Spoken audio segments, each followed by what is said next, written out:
बाप और बेटे रुकदस के नाम से आमीन। मसीह में आप सबकी सलामती हो। आज हम पाकमा कलीसिया के साथ मिलकर साल के दौरान 13वां इतवार मनाते हैं। आज के इतवार की पहली तिलावत हिकमत की किताब और उसके पहले बाब में से ली गई है। दूसरी तिलावत दूसरा करंथियों उसका 8 बाब और आज की इंजील मुकद्दस मरकस की इंजील और उसका 5वां बाब। खुदा ने इंसान को हमेशा ज़िंदगी के लिए तख्लीक किया है, ना कि मौत के लिए। लेकिन इंसान ने खुद अपनी मौत का इंतखाब किया है, क्योंकि वो खुदा की मानद बनना चाहता था।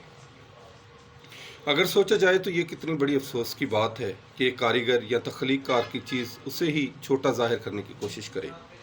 मगर फिर भी इंसान की इस गलती को खुदा ने मुआफ़ किया, क्योंकि वो प्यार करने वाला बाप है और वो ये नहीं चाहता कि उसकी मखलूक जिसको उसने बड़े प्यार और मोहब्बत से तख्लीक किया और बनाया